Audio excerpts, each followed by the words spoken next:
नमस्कार मित्रों, मैं डॉक्टर आलोक चांटी अखिल भारतीय अधिकार संगठन की तरफ से आज सिर्फ इस बिंदु पर आपसे बात करने के लिए साथ में हूँ कि क्या प्रकृति का मतलब सिर्फ पेड़ पौधे तक ही सीमित है? क्या प्रकृति के अंश के रूप में मानव नहीं है?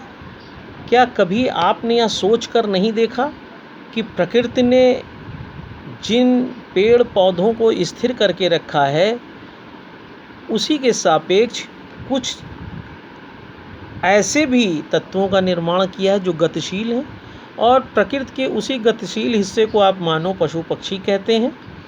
क्या आपने कभी सोचा कि जो तत्व जड़ तत्व यानी स्थिर तत्व पेड़ पौधों में पाए जाते हैं वह जीव जंतु और मानव में नहीं पाए जाते, और जो मानव और जीव जंतुओं में तत्व पाए जाते हैं वो पेड़ों में नहीं पाते। जैसे विटामिन मानव शरीर में नहीं पाया जाता है लेकिन वह पेड़ पौधों में पाया जाता है, मिट्टी में पाया जाता है, प्रकृति के दूसरे तत्वों में पाया जाता है।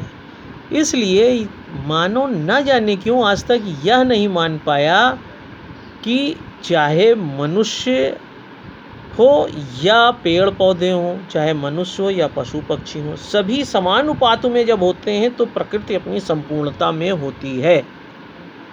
लेकिन मानव ने स्वयं भस्मासुर बनकर इस संपूर्णता को नुकसान पहुंचाया। वह कभी यह समझ ही नहीं पाया कि समानुपात का मतलब क्या होता है।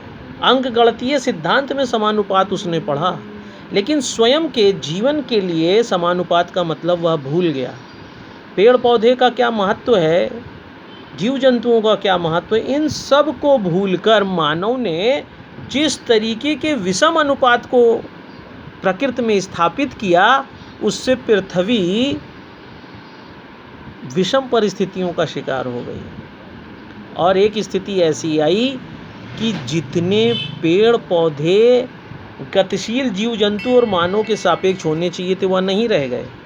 ऐसा नहीं है, पश्चिमी देशों ने इस बात को समझ लिया कि समानुपात का अर्थ क्या होता है, तो वहाँ पर एक मानव की तुलना में हज़ारों पेड़ होते हैं। लेकिन भारत की अगर तुलना करें तो एक मानव की तुलना में सिर्फ 28 पेड़ बचे हैं। मानव यह छोटी सी बात नहीं समझ पाया कि ऐसा नहीं है कि एक व्यक्ति के सापेक्ष सिर्फ एक पेड़ होना ही पर्याप्त है।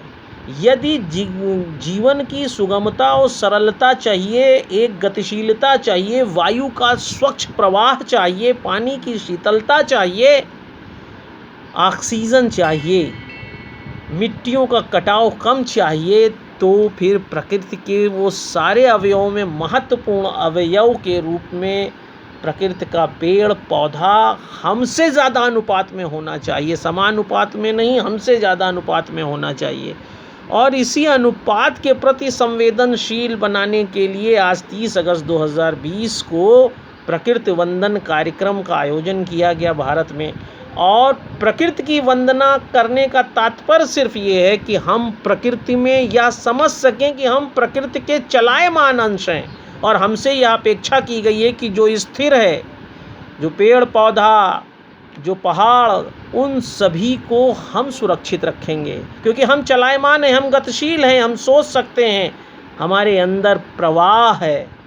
और इसीलिए प्रकृति वंदन के द्वारा इस तत्व को स्थापित करने का प्रयास आज संपूर्ण भारत में किया गया कि प्रकृति की वंदना इसलिए होनी चाहिए। वंदना में क्या होता है कि हम इस बात को स्वीकार करते हैं कि आपके प्रभाव से, आपके अस्तित्व से ही मेरा अस्तित्व है।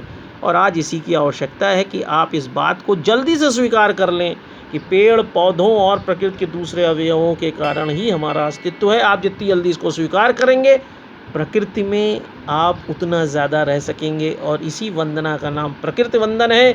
आज हर्षोल्लास के साथ मनाया गया। यदि आपको यह बात समझ में आती है और लोगों को प्रेरित करना चाहते हैं तो इस वीडियो को दूर तक ले जाएं ताकि अखिल भारतीय अधिकार संगठन अपने सकारात्मक प्रयास में सफल हो सके। जय हिंद, जय भारत।